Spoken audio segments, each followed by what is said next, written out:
And so Chris was the first person to track this.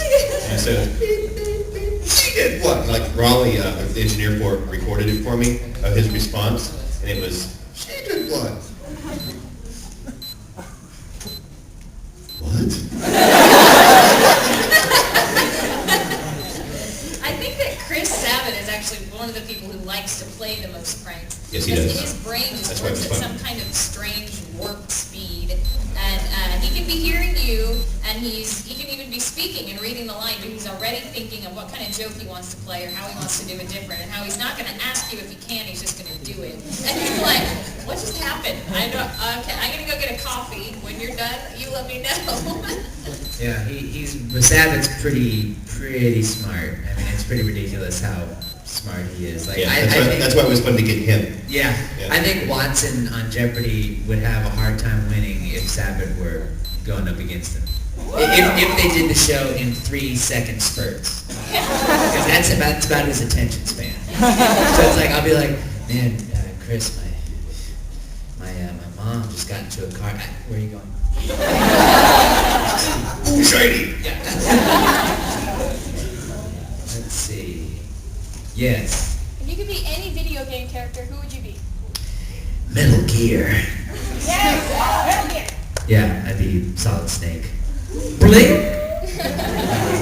I'd be Laura Croft's handler.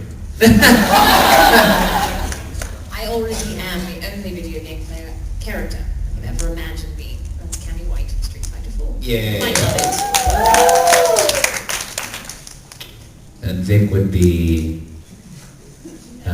you ever play that DuckTales game? Scrooge. That was a good game. Scrooge McDuck. Then the dog that catches the ducks. That's his name. Oh, the dog that catches the ducks, yeah. Thank you, Todd. Next question. Yes, right there. Yes. Do you know any grass type Pokemon? Grass type? Grass type what? Grass type. Grass type Pokemon. I saw you talking with one that last night. You mean like... No. Like Weedachu? How about Chikorita? Chikorita. What? She told me to say it. I know, she's gonna kill me later. Reefachu. A grass type. That's a grass type Pokemon. Lanachu. Lower achievement. Somebody quick ask another question and save me. Yes. Hold on. Are there any particular scenes you found most emotionally taxing? Yeah. What about you? This show is full of emotionally taxing scenes. I think everybody in the show gets to play at least one. But Winry just has an emotionally taxing episode. She's an emotionally taxing life. Yeah. No, Winry's episode was 22 or something like that, with the confrontation with Scar and finally just losing her stuff at the end. Very emotionally taxing. Because I was also directing it at the same time, so I've had to direct myself before, but it's really different when there's just so much invested in the character, and it's a moment I've been waiting to get to play, but it has to be perfect, and it's really difficult. A lot of her crying and things were actually on screen with body movements and mouth shapes, so trying to portray the emotion in the correct way, and also match everything on screen was doubly difficult, so I was extra tired when it was all over. Emotionally taxing. Yeah. Yeah, you go for it. Ed was very emotionally powerful role for me. It really grabbed me early on, and there were, from the point, from the episode with Barry the Chopper, from about that point on, whenever there were intense, powerful moments between the brothers or with Winry or whatever, I was really, really tied tied to it, emotionally tied to the character. And the only other character that I really felt that for was Tamaki in Oran. So just, I don't know, you just kind of fall in love with the character and you really kind of get connected to them. And so yeah, Ed by far had a great impact on me.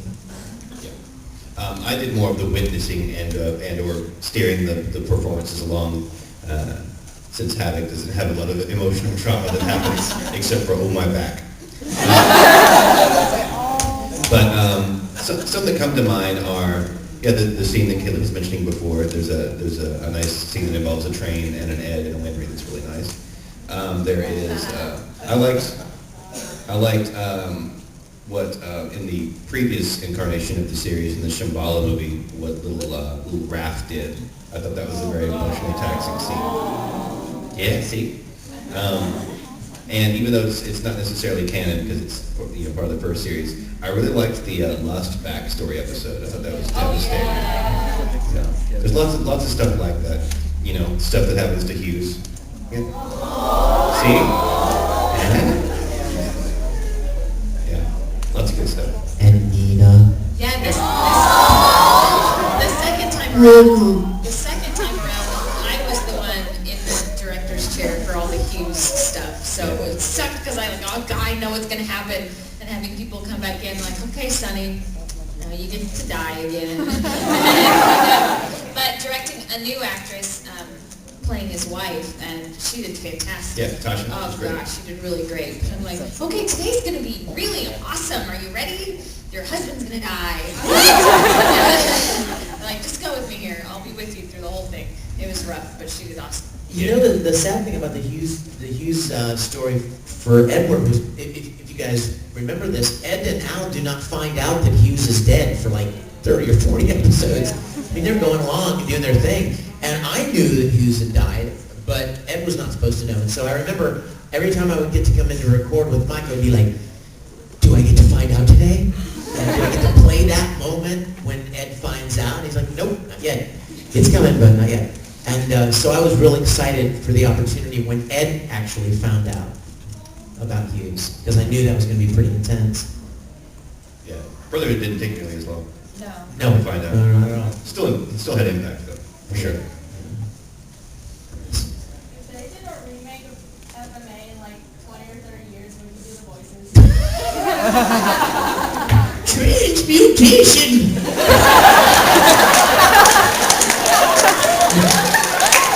I think it sounded like Roshi. I'll follow you anywhere, Oh, my back hurts for new reasons. I think Winry's patented squee would sound more like...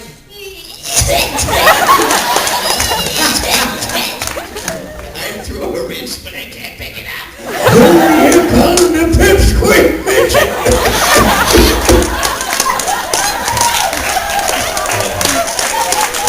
Aaron's acting like, brother. What's wrong with you guys? Yeah, I love dogs. Yeah, life is strange at the Risenville Nursing Center. Sparkles. Then you're looking for philosophers. Drink your milk, Mr. Alred. You turn onto my face!